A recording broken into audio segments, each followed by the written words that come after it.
मनुष्य कभी अपने शरीर से गलती नहीं करता, मन से गलती करता है। शरीर से किसी भी प्रकार की कोई गलती नहीं करता, किसी से कोई झगड़ा नहीं करता, लेकिन मन से झगड़ा हो ही जाता है। शास्त्रों के अंदर भी बताया गया कि आपका शरीर से अपन उस बंदे से कोई भी जान पहचान नहीं है, अपनी कोई लेना देना नहीं है, किसी भी प्रकार का कोई वार्तालाप नहीं है, किसी भी प्रकार का कोई झगड़ा नहीं है हमारा, लेकिन फिर भी हमारा उसके साथ बैर कैसे हो रहा है कि मन के अंदर अपने उसके प्रति द्वेष आ जाता है कि यार कैसा बंदा है,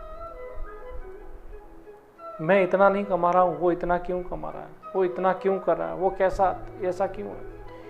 तो स्वतः ही मन की वजह से उसके अंदर ट्रांसफर हो जाती है और वो भी बंदा अपने से द्वेष रखना चालू कर देता है। इसकी एक बढ़िया सा मैं आपको वार्ता सुनाता हूं कि एक बार राजा था और राजा के महल में सारे मंत्रीगण बैठे थे और इधर से एक चंदन का व्यापारी जो चंदन बेचता था, लकड़ी बेचता था, वो आया, राजा के पास आया और राजा को प्रणाम करके बोला, हे राजा जी, मैं चंदन का व्यापारी, और बात करने लगा।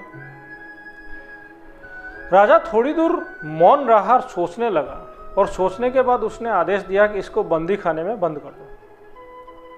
पूरी सभा अचंभित हो गई, मंत्री महामंत्री सारे अचंभित हो गए।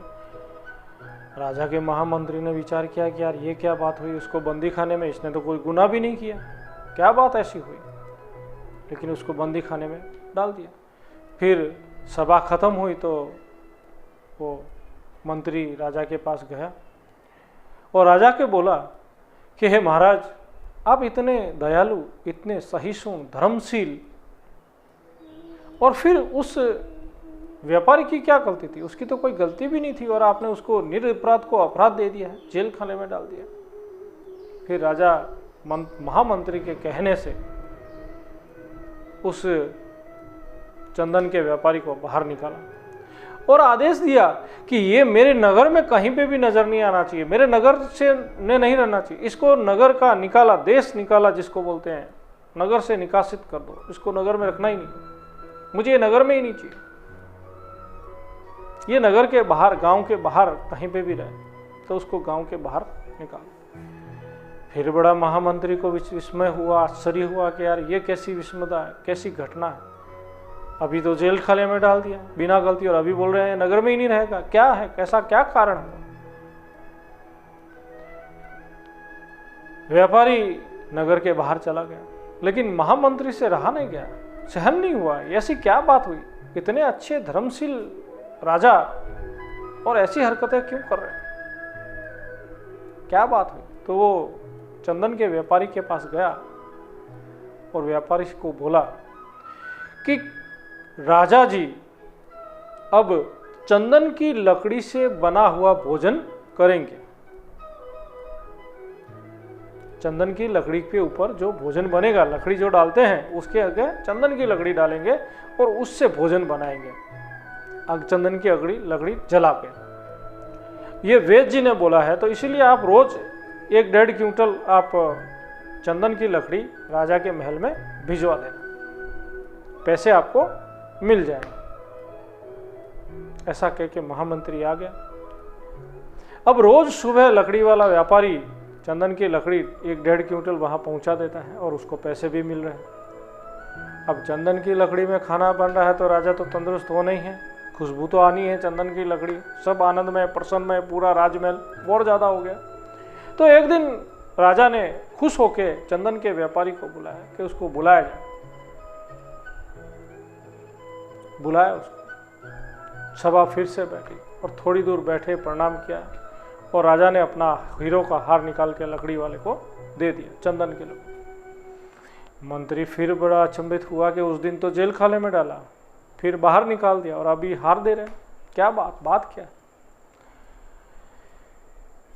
फिर वो महामंत्री से रहा नहीं गया, सहन नहीं हुआ, अब तो मुझे पूछना ही पड़ेगा लकड़ी वाले से कि बात क्या है, आखिर है क्या राज है, ऐसा क्यों कर रहे हैं राजा जी। तब लकड़ी वाले के पास जाके, चंदन की लकड़ी वाले के पास जाकर व्यापारी से पूछा महामंत्री के, जो भी बात तेरे मन में है तू बता, कि सबसे पहले तू राज दरबार में आया था तो तेरे को राजा जी ने बंदी खाने में क्यों डाला, जेल में क्यों डाला, तेरे मन में क्या था, वो सच्ची सच्ची बात तू बता।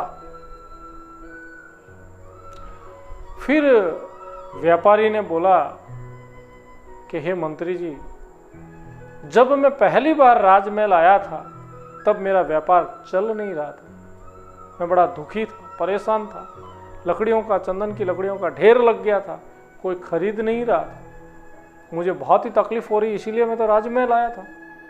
और आने के बाद देखा कि राजमहल तो इतना बड़ा सुंदर और वो है, और मेरे मन में ख्याल आ जा राजा को देखते ही, ऐसा ये मर जाए तो इसके मरने पे चंदन की लकड़ी का उपयोग होगा और मेरी सारी चंदन की लकड़ियां इसके मरने में, इसकी चिता में काम आ जाएगी और मुझे मेरा व्यापार चल लेगा। ऐसा मन में कुविचार आते ही राजा के मन में विचार आया और उसके बंदी खाने में डाल दिया। अब राजा से बात नहीं हुई, मन की बात वो जान गए, बातचीत नहीं करते, दूर रहते, बातचीत नहीं करते, लेकिन फिर भी हमारा उनके साथ आना जाना अनबनाव रहता है। क्यों? मन से, क्योंकि हम उससे झगड़ा नहीं करते हैं, लेकिन मन उनका तरफ झगड़े की तरफ आता है। उस मन सोचता है कि यार ये बंदा ठीक नहीं है, इसका कुछ अच्छा नहीं होना चाहिए, इसका ये नहीं होना चाहिए।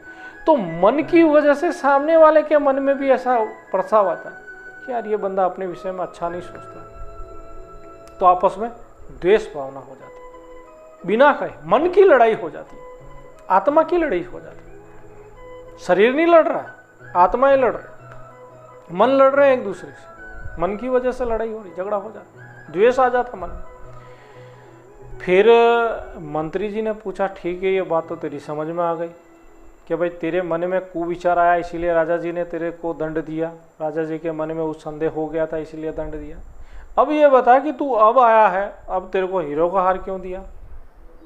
तब चंदन के व्यापारी ने मंत्री जी से कहा कि अब मैं आया हूं क्योंकि मेरा व्यापार अच्छा चल रहा है, रोज 1.5 टन मेरी चंदन की लकड़ी जा रही है, मेरे व्यापार में कोई कमी नहीं है, इसीलिए मैं खुश था और खुश होकर राजा को मैं आशीर्वाद दे रहा था कि हे राजा तुम जियो हजारों साल और मेरी भी उम्र तुमको लग जाए। अब मन में अच्छा विचार आया तो राजा ने प्रसन्नचित होकर हार दी। तात्पर्य यही है कि यदि अगर अच्छा सोचोगे तो अच्छा फल मिलेगा, बुरा सोचोगे तो बुरा फल मिलेगा। मन गंदा होता है, शास्त्रों के अंदर बताया गया है, शिव पुराण के अंदर बताया गया है कि एक बंदा किसी से झगड़ा नहीं कर रहा था, किसी से भी, रोज नित्य अपना पूजा पाठ भगवान की ये सब करता था, दान धर्म सब कुछ करता था, और एक दिन वो मर गया। जब वैकुंठ में गया तो उसको नरक में डाला गया। अब नरक में डालने के बाद धर्मराज जी ने पूछा कि भाई ये तो सब दानी था, धर्म सब कर रहा था, किसी से इसका कोई झगड़ा नहीं, किसी से मोह नहीं, मोह माया को नरक में क्यों डाला गया?